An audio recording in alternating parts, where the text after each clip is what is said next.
এক কাপ চা পাওয়া যাবে? ওই বাচ্চাগুলো কোথায় যাদের তুই বিক্রি করেছিস?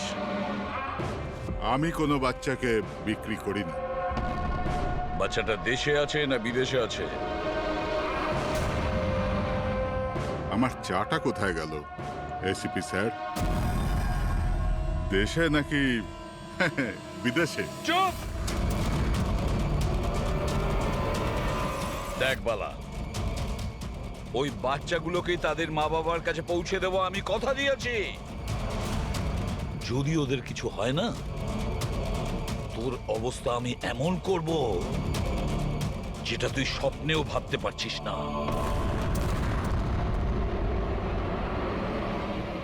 এসিপি স্যার আমাকে হুমকি দিচ্ছেন? তোর কপাল ভালো যে আমরা শুধু মুখে বলছি, কিন্তু যদি দয়া থাকতো। তো কি করতো? খুব বেশি হলে আমার জন্য এক কাপ চা নিয়ে আসতো।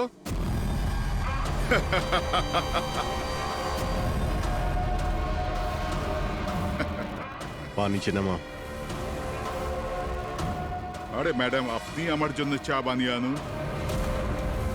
তাছাড়া মেয়েদের কাজ ঘরেই হয়, এই সিআইডিতে কেন সময় নষ্ট করছেন আপনি?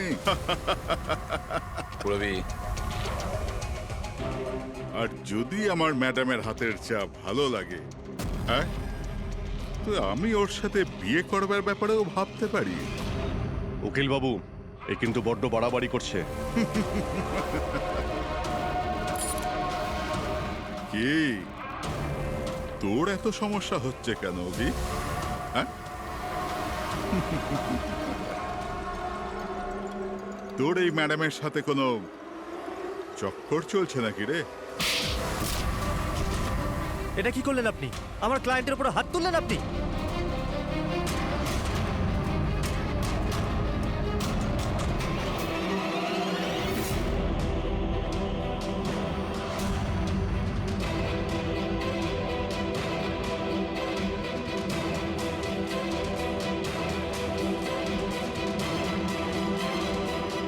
Sir? Sir, he's dead. কি?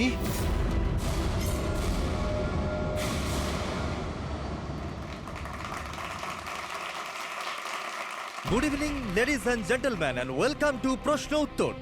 আমি আপনাদের হোস্ট অভয় কুমার আপনাদের স্বাগত জানাই। আজকের বিষয় একটা বিতর্ক, যে আমাদের দেশের আইনের রক্ষাকর্তারা আইনের থেকেও কি বড়। আপনারা সবাই এটা নিশ্চয়ই শুনেছেন যে সিআইডির সিনিয়র অফিসার অভিজিতের উপরে বালা নামক এক ক্রিমিনালকে হত্যার অভিযোগ আরোপ করা হয়েছে। এই জন্য আমাদের মাঝে আজকে উপস্থিত আছেন নিজেই senior inspector Abhijit from the CID bureau, যার সাথেই এসিপি প্রদ্যুমান স্যারও, ওয়েলকাম স্যার, আর senior inspector Daya CID bureau থেকে। আমাদের প্যানেলিস্ট হলেন ex army officer Mr Ranbir, ex IB officer Sanjit sir, আর এক্স জাজ মিসেস মন্দিরা, আর সঙ্গে আছেন ক্রাইমের senior editor Madan Kumar sir, আর সঙ্গে উপস্থিত আছেন সিনিয়র জার্নালিস্ট আর হিউম্যান রাইটস অ্যাক্ট্রেস। তাহলে আমি শুরু করতে যাচ্ছি হিউম্যান রাইটস অ্যাক্ট্রেসকে দিয়ে। বলুন, এই কেস সম্পর্কে আপনি কি বলবেন? এদের মতো অফিসারদের জন্যই আইনের নাম খারাপ হচ্ছে দেশে। একদম ঠিক। হাতে বন্দুক কি শক্তি এসে যায়? এনাদের মনে হয় কি যা খুশি তাই করবে, আর মানবাধিকারকে মুচড়ে রেখে দেয় এই সব আইন রক্ষকরা। হ্যাঁ, আমি তো বলি এদের থেকে বন্দুকটাই ফেরত নিয়ে নেওয়া উচিত। বন্দুক চালানোর নৈতিকতা কি হতে পারে এদের ধারণাই নেই। আমি তো এটা বলবো যে এরা একটা সিম্পল কথাকে রং চড়িয়ে বলছে। বালা সিআইডিদের সঙ্গে খারাপ ব্যবহার করেছিল, আর এর মধ্যে যদি হাত উঠেই যায়, তার মানে তো এই নয় যে অভিজিতের ওপর খুনের দাগ লাগিয়ে দেওয়া হবে। আর যদি কোনো অপরাধীর হাতে হতো এই খুন, তো তাহলে কি আপনি ছেড়ে দিতেন? বা সাধারণ মানুষের হাতে? না তো। তাহলে যে নিয়ম সাধারণ মানুষের জন্য রয়েছে তা সিআইডির জন্য কেন হবে না? মিস মন্দিরা, আপনি কখন থেকে চুপ করে বসে আছেন? এই বিষয়ে আপনি কি বলতে চান? অভিবাবু, আমি এই জন্য চুপ রয়েছি যে যেই সিআইডির বাহাদুরির প্রশংসা লোকেরা করে থাকে, তাদেরকে আজ এখানে অপমান করাটা ঠিক হচ্ছে কি? দেখুন, আমার মনে হয় তর্কের কোনো শেষ নেই। যে অভিজিৎ ঠিক না ভুল, এগুলো নিজস্ব ভাবনার উপর নির্ভর করে। এখন আমি কথা বলতে চাই এসিপি প্রদ্যুম্ন স্যারের সাথে, যার লম্বা কেরিয়ার দেশের প্রতি দায়িত্ব এবং কর্তব্যে পরিপূর্ণ। এই কেসেতে আপনি কার পক্ষ নেবেন? সিআইডির অভিজিৎ স্যারের, নাকি আইনের পক্ষ নেবেন? দেখুন, আজ পর্যন্ত আমি বরাবর আইনকে সমর্থন করেছি, আর পরেও সমর্থন করব। আমি ন্যায়ের পক্ষেই। আর এ কথা বলার কাউকে আমি সুযোগ দেব না যে আইন সিআইডির জন্য একরকম আর সাধারণের জন্য অন্য রকম।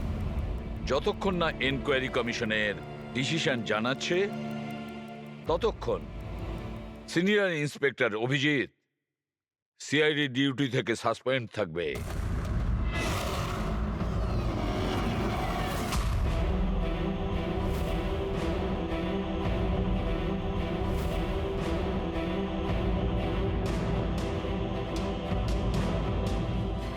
এক মিনিট স্যার।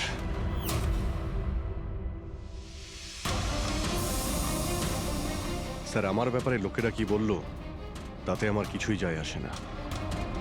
এইমাত্র আপনার মুখ থেকে যা শুনলাম তাতে খুব কষ্ট হচ্ছে স্যার। যা কিছু হয়েছিল আপনার সামনেই হয়েছিল, আপনিও ওইখানে ছিলেন। আপনার বুকে হাত দিয়ে বলুন তো স্যার, আমি কি ইচ্ছে করে ওই লোকটাকে মেরেছি? আর যদি আপনার উত্তর হ্যাঁ হয়, তাহলে আমি আদালতের সিদ্ধান্ত শোনার আগেই নিজে গিয়ে ফাঁসি কাটে ঝুলে পড়বো স্যার। অভিজিৎ, রিল্যাক্স। না দয়া, অনেক হয়েছে। এরকম অনেকবারই হয়েছে। অনেক সময় দেখেছি কিছু মানুষেরা আমাদের উপরে অপবাদ দেয়, আর স্যার আমাদের পক্ষে থাকার বদলে আমাদের সাসপেন্ড করে দেন। আর আপনারা বড় বড় কথা বলছিলেন মানবাধিকারের। কি বলছিলেন আপনি? আমাদের হাত থেকে বন্দুক নিয়ে নেওয়া উচিত। আজ আপনারা বাড়িতে সুরক্ষিত হয়ে যে হোলি আর দীপাবলি কাটাতে পারেন, সেটা সেই কারণে কারণ আমাদের হাতে বন্দুক রয়েছে। সারা রাত ধরে আমরা জাগি যাতে আপনারা নিশ্চিন্তে ঘুমোতে পারেন। যখন অপরাধী এইখানে কপালে বন্দুক ঠেকায় না আর বুকে গুলি চালানোর জন্য হুমকি দেয়, ঠিক তখন আপনাকে এটা মনে করিয়ে দেওয়া হয় যে আপনি অপরাধীকে গুলি করতে পারবেন না, শুধু পায়ে গুলি করতে পারবেন। সেই দিন আমি আপনাদের কাছে হিউম্যান রাইটস আর মানবাধিকারের স্পেলিং জিজ্ঞাসা করব। সেই দিন। আজ আমি সবার সামনে জোর গলায় বলতে চাই, বালার মতো অপরাধীদের বেঁচে থাকার কোনো অধিকার নেই। এমনি তো আদালত তোকে ফাঁসিরই হুকুম দিত। আগে মারা গেছে বলে এত প্রশ্ন কিসের জন্য? এত বছর ধরে সিআইডি যদি আমার হাত বেঁধে না রাখতো, তাহলে এই অপরাধীদের অনেকদিন আগেই আমি শায়েস্তা করে দিতাম। আর এমনিতেও এমন আইন থেকে কি লাভ যা অপরাধীদের শাস্তি দিতে পারে না? আর সেই আইন আমায় কি সাসপেন্ড করবে? আমি নিজেই আইনকে সাসপেন্ড করছি।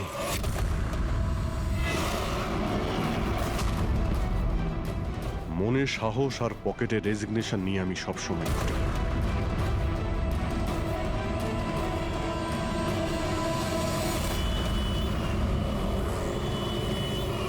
আরে ভাই, আমরা তো হলাম বন্ধু।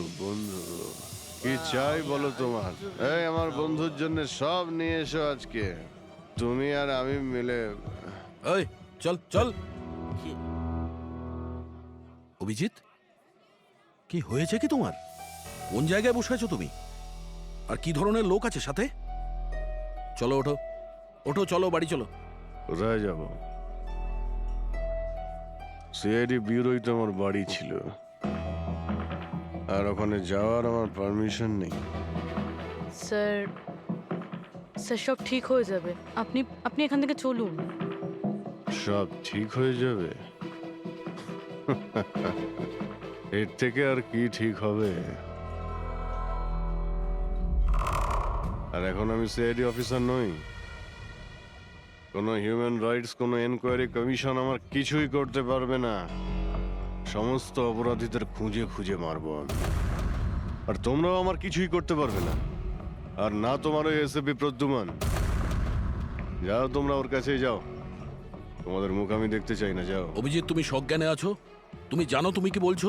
আর ছাড়ো না ভাই, যদি তুমি সত্যিকারের বন্ধুই হতে না, তাহলে ওই দিনই প্রমাণ করে দিতে আজ এই সমস্ত ন্যাকামি করার কোনো প্রয়োজন নেই। কি বললে তুমি? নাটক? তোমার এটা নাটক মনে হলো? আবার কি? ঠিক বলেছ, একদম ঠিক বলেছ। স্যার, যাও যাও, তুমিও যাও।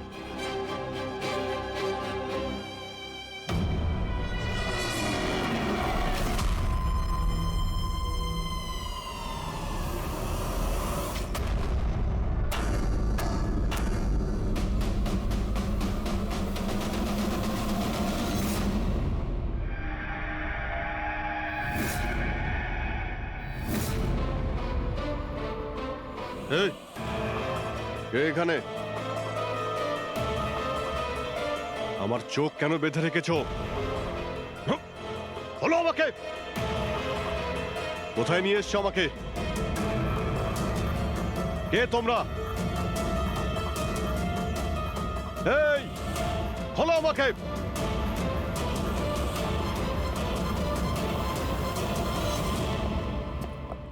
কে তোমরা? হ্যাঁ, চোখ থেকে ওটা খোলো।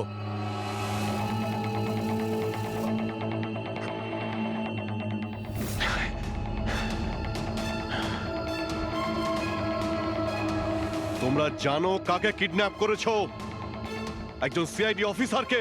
অভিজিৎ, তুমি আর এখন কোনো সিআইডি অফিসার নও।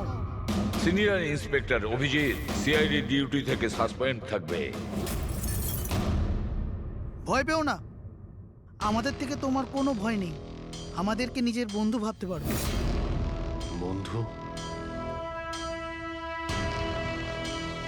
তোমরা কারা বলবে? সব জেনে যাবে অভিজিৎ, আমরা কে আর তোমার থেকে কি চাই। অন্ধকারে লুকিয়ে রয়েছো কেন? সাহস থাকলে সামনে এসো। আমরা অন্ধকারে আছি কারণ এই দেশ আর সমাজ আমাদেরকে আলোতে কাজ করতে দেয় না। তার মানে আমরাও তোমার মতো একজন আইনের রক্ষক, কিন্তু তুমি আইনের ছাতার তলায় কাজ করো আর আমরা ওর বাইরে। আমরা অপরাধীদের সরাসরি সুবিচার দিয়ে থাকি, না কোর্ট, না কাছারি, না এনকোয়ারি কমিশন, সোজা মৃত্যুদণ্ড। এক মিনিট, তোমরা কি বলছো? আমি কিছুই বুঝতে পারছি না। চিনতে পারছো একে? এ তো মালবিকা, নামেই সোশ্যালাইট, কিন্তু অনেক আতঙ্কবাদী সংগঠনের সঙ্গে যুক্ত। Good, next. একে আবার চিনব না? সবাই জানে ও রিয়েল এস্টেটের ব্যবসায়ী, কিন্তু তার আড়ালে ড্রাগসের ব্যবসা। উইলিয়াম? এ তো উইলিয়াম। 7টা মার্ডারের কেস আছে এর উপরে। That's right. কিন্তু এদের ছবি তোমরা আমায় কেন দেখাচ্ছ? আমার কাছে কি চাইছো?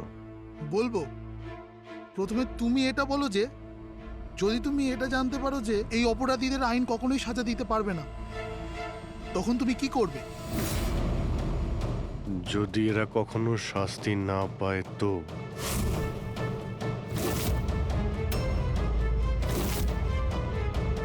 তো আমি এদের নিজেই মারব। আর এমনিতেও কোনো অপরাধীদের বেঁচে থাকার কোনো অধিকার নেই। সবাইকে পিষে মেরে ফেলা উচিত, সবাইকে। Very good. তোমার ভেতরে এই রকমই উদ্যম আর সাহস দেখতে চেয়েছিলাম আমরা। আমি তোমার যন্ত্রণা বুঝতে পারি অভিজিৎ। যদি বালা ভুল করে মরেও যায় তাতে কি আর হবে? ছিল তো ও একটা অপরাধী, না? এবার তুমিই বলো অভিজিৎ, এত বছরের চাকরির এই যে পুরস্কার পেয়েছো তুমি, এটা কি ঠিক? এদের মতো অফিসারদের জন্যই আইনের নাম খারাপ হচ্ছে দেশে। আর মানবাধিকারকে মুছড়ে রেখে দেয় এই সব আইন রক্ষকরা। হাতে বন্দুক কি শক্তি এসে যায়? এনাদের মনে হয় কি যা খুশি তাই করবে। না, এটা একদমই ঠিক নয়।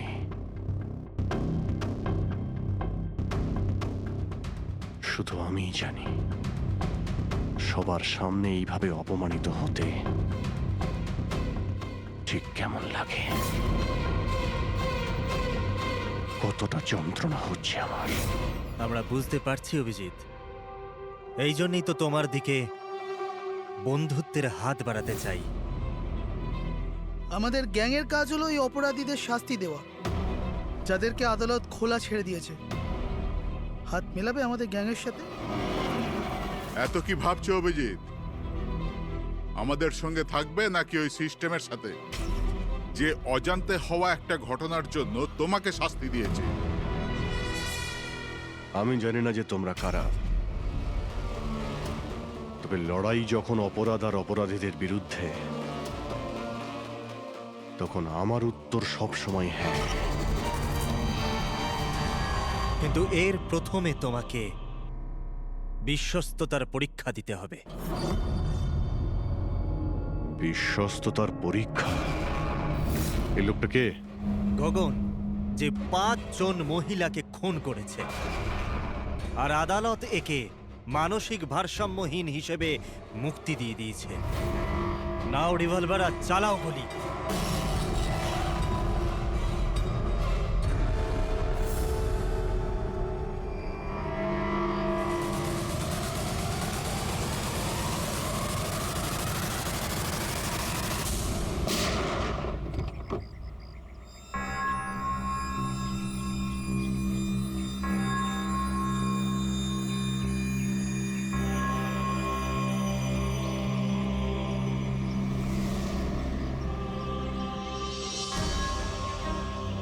আমাদের ফোনের অপেক্ষা করবেন।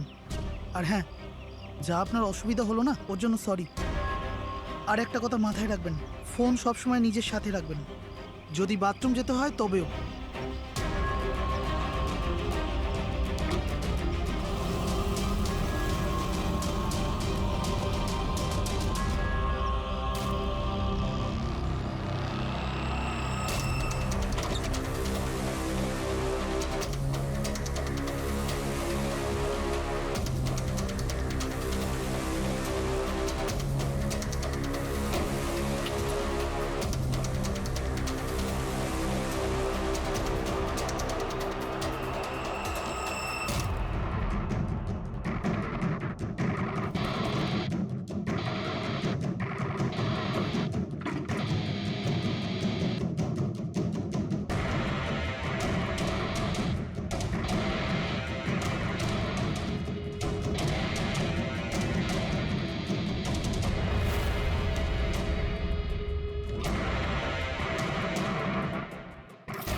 আমি এসে গেছি।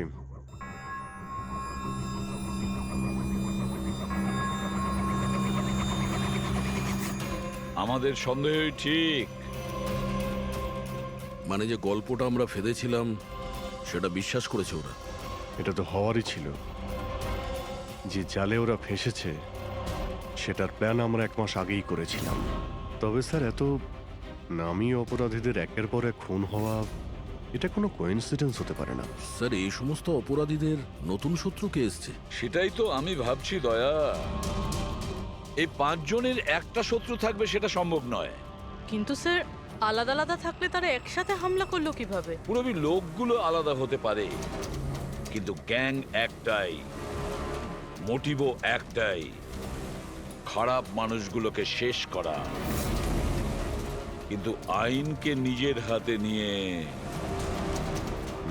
আলাদা আলাদা শহরে আলাদা আলাদা সময় খুন করা, এত লম্বা প্ল্যানিং কেউ একা করতে পারবে না। একদম ঠিক বলছো অভিজিৎ। মনে হয় তুমি কিছু পেয়েছো। হ্যাঁ হ্যাঁ বস। কি? বস, এটা একজন খুনির কাজ নয়, কারণ বেশিরভাগ ক্ষেত্রে এক একজন খুনির খুন করার পদ্ধতিটা নিজেদের পছন্দ মতো, কিন্তু এক্ষেত্রে সেটা হয়নি। এই দেখো, একে গুলি করা হয়েছে, গুলি অনেক দূর থেকে করা হয়েছে, কিন্তু সেটা সোজা এসে হার্টে বিঁধেছে, 1 ইঞ্চিও এদিক ওদিক নয়। আর একটা, একে মার্শাল আর্টের একটা বিশেষ পদ্ধতি দিয়ে মারা হয়েছে, খুবই বিপজ্জনক। একটা আঘাতেই শেষ। আর এই তৃতীয় মার্ডার? এই তৃতীয় ব্যক্তিকে বিষ দিয়ে হত্যা করা হয়েছে। একটা ছোঁচলো জিনিস দিয়ে বিষটা ইনজেক্ট করা হয়েছে সোজা আর্টারিতে। বিষটা খুব তাড়াতাড়ি রক্তে মিশেছে আর স্পট ডেড। তাহলে তৃতীয় মার্ডারটাও কোনো এক্সপার্টই করেছে স্যার? হ্যাঁ অভিজিৎ, প্রথম শার্প শুটার, দ্বিতীয় মার্শাল এক্সপার্ট, আর তৃতীয় জন খুব ভালো করে ইনজেকশন দিতে জানে। তারা যারাই হোক, মানুষকে বিশেষভাবে মারার প্রশিক্ষণ প্রাপ্ত এরা, যেমন কোন স্পেশাল এজেন্ট। আর হতে পারে এই গ্যাংয়ে এই ধরনের চিন্তা ভাবনা করার মতো আরো লোক আছে, যারা এই সমাজ থেকে অপরাধীদের সরিয়ে দিতে চায়। স্যার, যদি ওরা এত এক্সপার্ট হয়ে থাকে, তাহলে না ওরা কোনো প্রমাণ রাখবে, না কোনো সূত্র। ওদেরকে ধরবো কিভাবে? লোহাই লোহাকে কাটতে পারে পুরবীর। এদের গ্যাংকে ধরার একটাই রাস্তা আছে, বালার মৃত্যুর নাটক। সবকিছু প্ল্যান অনুযায়ী হচ্ছিল স্যার। তারপরে ওরা আমাকে ট্রিগার প্রেস করে একটা লোককে মেরে ফেলতে বলে। Yes sir. এসব কি হচ্ছে? হ্যাঁ, বলেছিলাম না আমরা, তোমার পরীক্ষা নেওয়া হবে এটা দেখার জন্য যে তুমি এই কাজটাকে পরিণতি দিতে পারবে নাকি। আমায় কাকে মারতে হবে? এমন একজন মানুষ যে মানুষ বলার যোগ্যতা হারিয়েছে, দেশের উত্তরের রাজ্যগুলোতে ড্রাগসের ব্যবসা করে, আর জানি না এর জন্য কত যুবক নিজের জীবন বরবাদ করে দিয়েছে। তার নাম? নিজেকেও অনেক বড় বিজনেসম্যান মনে করে, কিন্তু ড্রাগ ডিলিং করাই হলো ওর আসল কাজ। একবার যদি ও শহরে ফিরে আসে, ব্যাস তারপরে ওর কাজ শেষ। নাম? নামে কি এসে যায়? গুলি মারবার ঠিক 1 ঘন্টা আগে তোমাকে বলে দেওয়া হবে যে কবে আর কোথায় গুলি চালাতে হবে। ট্রিগার কি করে টিপে দিলে? ওর যদি কিছু হয়ে যেত, মারা যেত তো? না দয়া, কিছুই হতো না। ওই বন্দুকটা হাতে নিয়ে আমি বুঝতে পেরেছিলাম ওই বন্দুকের মধ্যে কোনো গুলি ছিল না। অভিজিৎ, ওদের সাথে এমন ভাবে মিশে যাও যেন তোমাকে সন্দেহ না করতে পারে। এটাই হলো রাস্তা ওদের কাছে পৌঁছানোর। কিন্তু ওরা বড় ধরনের কিছু করে ফেলার আগে যদিও আমরা ওদের আড্ডাতে পৌঁছে যাই ওদের গ্রেপ্তার করার জন্য।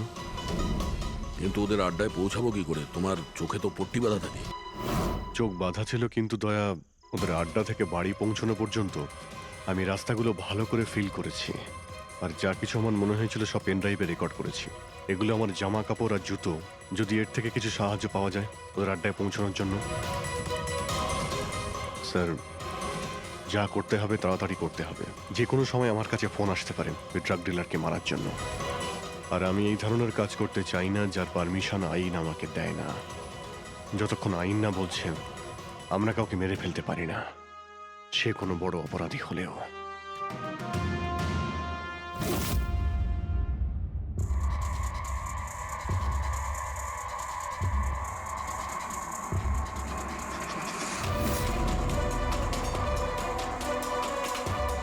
ভালো করে শুনুন, প্রায় 1.5 ঘন্টা লেগেছিল ওদের আড্ডা থেকে আমার বাড়িতে ফিরতে।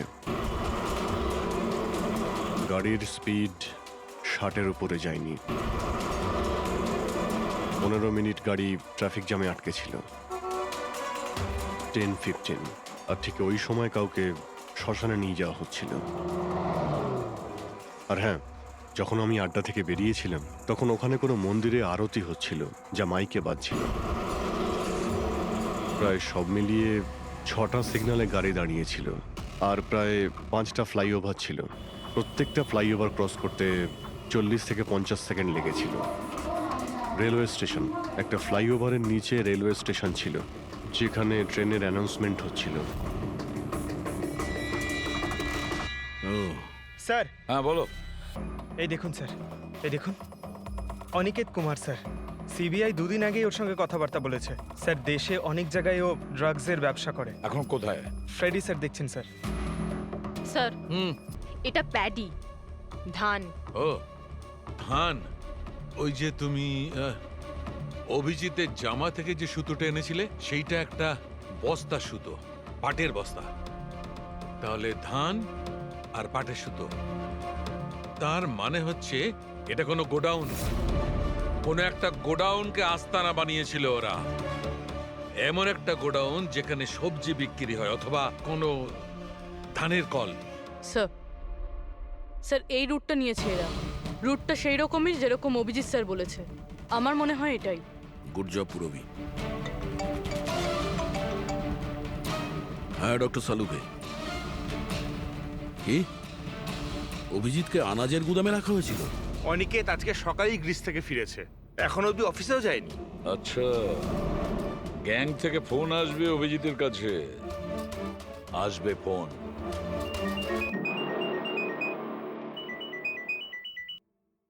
হ্যালো, আপনার জন্য একটা সুখবর আছে অভিজিৎ স্যার। যে সময়ের আপনি অপেক্ষা করছিলেন সেটা এসে গেছে। আজকের এই শুভ দিনে এক অপরাধী শাস্তি পাবে। ঠিক 1.5 ঘন্টা পরে একটা কালো রঙের গাড়ি আসবে আপনার কাছে, আর বলে দেওয়া হবে আপনি কার ওপর আর কখন গুলি চালাবেন। হ্যাঁ কিন্তু রাইফেল কোনটা? তাতে কি যায় আসে রাইফেল কোনটা? আপনাকে তো সিআইডি ট্রেনিং এ সব ধরনের ট্রেনিং দেওয়া হয়েছে, তাই না? হ্যাঁ, আমাকে সব ধরনের ট্রেনিং দেওয়া হয়েছে, কিন্তু আমার কাছে একটাই চান্স গুলি চালানোর। যদি আমি জানতে পারি বন্দুকটা কোন ধরনের তো একটু সহজ হবে। RS 451। ওকে, RS 451।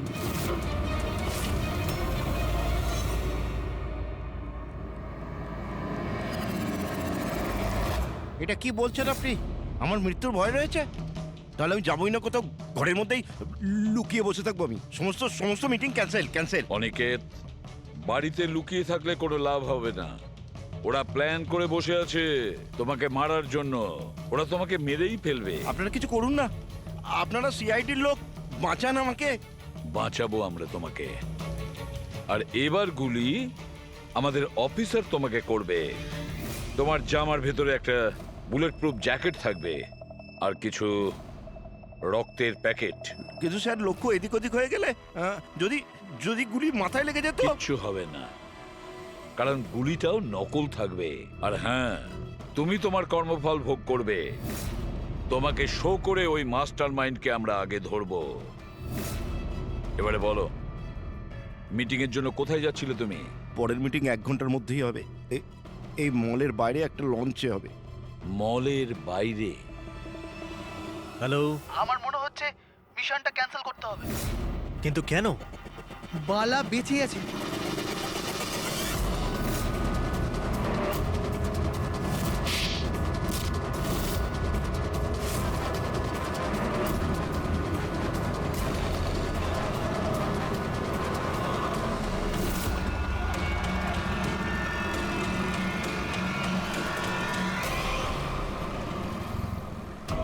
খুব বড় বিশ্বাসঘাতকতা হয়েছে আমাদের সাথে। অভিজিৎ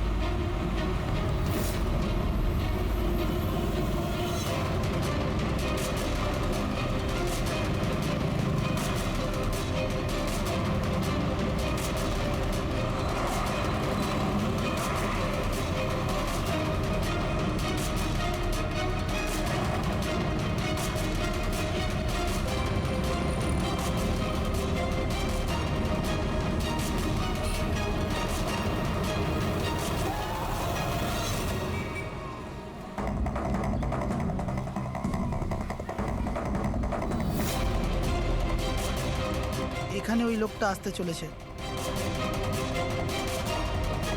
কিন্তু ওই লোকটা কে? অপেক্ষা কর, জানতেই পারবি। চল তোকে ওই জায়গাটা দেখাই, যেখান থেকে তোকে গুলি চালাতে হবে ওর উপর।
গোডাউন তো একদম খালি, কেউ নেই এখানে। হ্যাঁ স্যার, এটা তো সেই গুদাম নয় যেটা আমরা খুঁজছি। ও দাদা ভাই, কে আপনারা? কি চাই? তুমি এখানে কাজ করো? ইয়েস। এই গোডাউন কো ব্যবহার করছিল কি? না তো, গত 2 বছর ধরে বন্ধ পড়ে আছে। এই গোডাউনটা আমার বস বিক্রি করতে চায়, তা আপনি কি কিনবেন? যদি এটা ওই গোডাউন না হয় তাহলে কোন গোডাউনটা?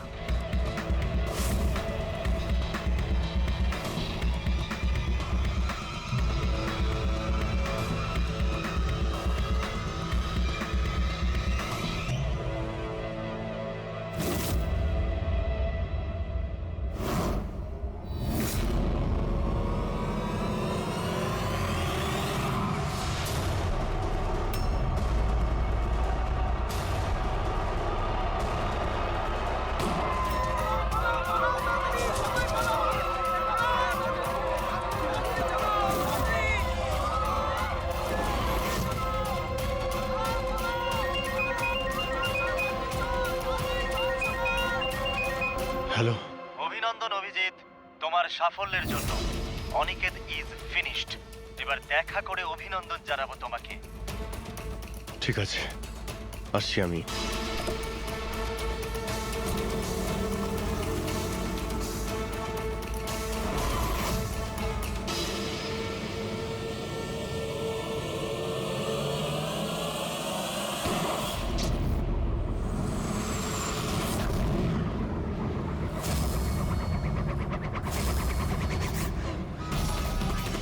পঙ্কজ, ধরো, ছাড়বে না ওকে। ও নো স্যার।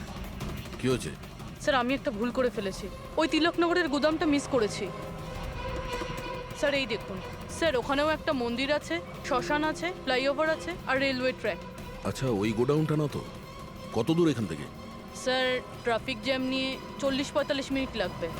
স্যার, অপরাধীরা জানতো আমাদের প্ল্যানটা। অভিজিৎ স্যারের নকল গুলি চালাবার কথা। অভিজিতের সামনে বিপদ, দয়াকে ফোন করতে হবে।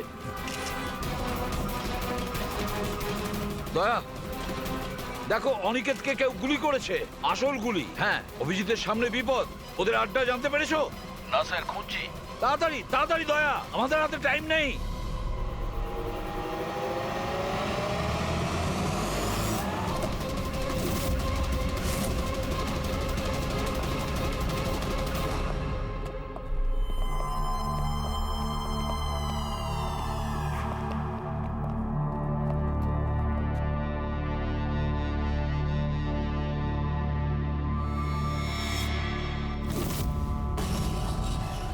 অনেক অনেক অভিনন্দন তোমাকে। Well done.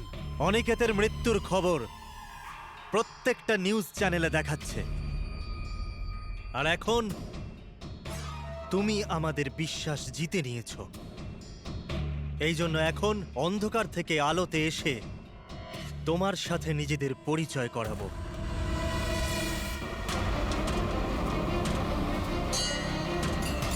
এই মন্দিরটা।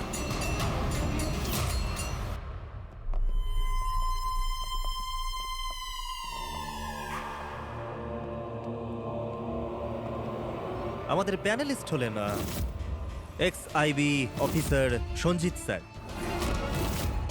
আর এক্স জাজ Mrs Mandira, ex army officer Mr Ranbir. ও, তো আপনারা? হ্যাঁ, আমরা। কেন চমকে গেলেন নাকি আমাদের দেখে? ভুলে গেলেন সেই দিনটা যখন শুধু আমি সমর্থন করেছিলাম আপনাকে?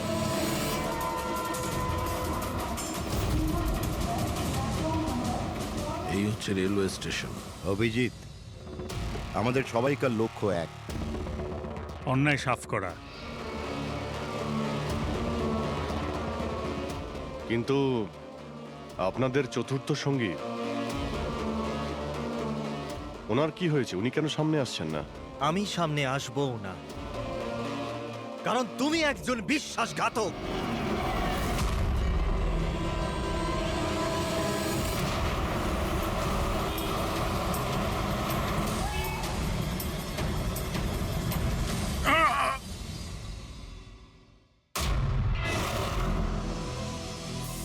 বালা বেঁচে আছে? হ্যাঁ, বেঁচে আছে, কারণ এই সব কিছু সিআইডির প্ল্যান মাফিক কাজ ছিল আমাদের ফাঁসানোর জন্য। আর এই হচ্ছে শ্মশান ঘাট। আর অনিকেত? সেও নিশ্চয়ই জীবিত আছে, নিশ্চয়ই এই অভিজিৎকে নকল গুলি মেরেছে। অভিজিৎ, এই বেইমানির জন্য একটাই সাজা, শুধু মৃত্যু, শুধুই মৃত্যু। তুমি আর বালা দুজনেই মরবে, দুজনেই। আর তোকে আমরা মারবো না, তোকে এ মারবে। আমি কেন? কেননা একজন বাহাদুর এবং সৎ ইন্সপেক্টরকে মারা আমাদের নীতির বিরুদ্ধে। চল, তুই মার, নইলে আমরা তোকে মারবো। ও তো আপনারা এমনিই মারবেন। না, আমরা তোমাকে আর একটা সুযোগ দেব। চালাও গুলি। নেবালা, পিস্তল নে। এই নে।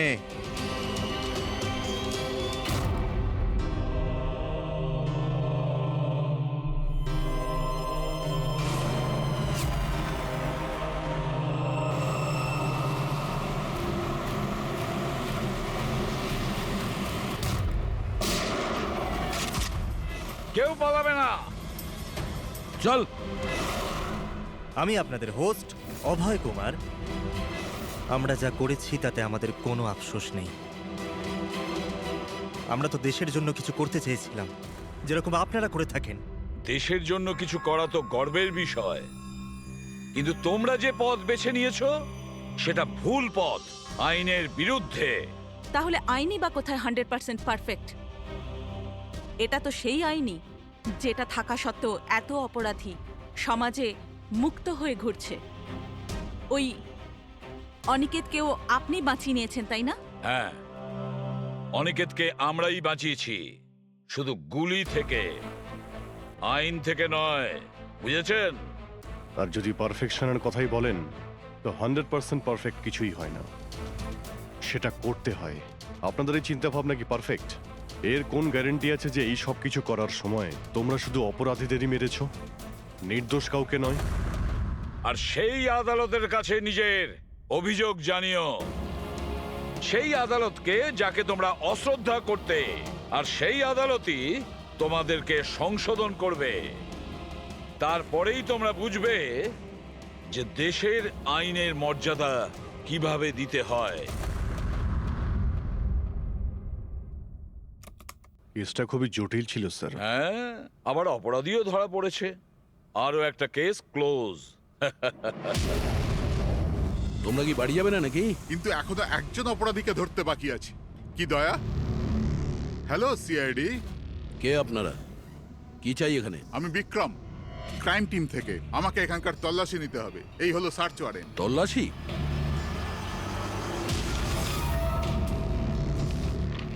আমাদের আপনাদেরকে অনুরোধ যে আপনারা সবাই আমাদের সাথে কমপ্লিটলি কোঅপারেট করতে থাকবেন। এটা কি আমরা জানতে পারি যে তল্লাশি কেন নেওয়া হবে? দমনের ফাঁসির কেসে আপনাদের সবার এগেনস্টে কমপ্লেন্ট আছে যে আপনারা সবাই এভিডেন্স নষ্ট করতে চেয়েছিলেন।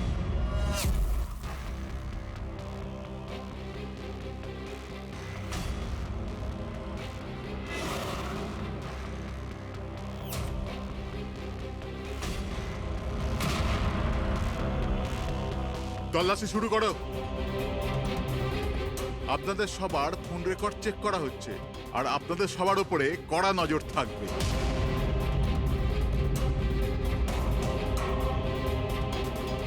আর হ্যাঁ, আপনাদের সবার সাথে একা একা প্রশ্ন উত্তরও করা হবে। আমার আপনাদের ব্যক্তিগত পরামর্শ হলো, যাই বলবেন একদম সত্যি বলবেন। এটাই সিআইডির ভবিষ্যৎ তৈরি করবে। এই আমরা সিআইডির কোনো গ্যাসের বেলুন নয়। আর তুমি কে আমাদের ফিউচার ঠিক করার? হ্যাঁ, সিআইডির অস্তিত্ব সত্যের উপরে দাঁড়িয়ে রয়েছে, মিথ্যের উপরে নয়। হ্যাঁ হ্যাঁ, আমি জানি আপনারা সিআইডির লোক, জানি আমি।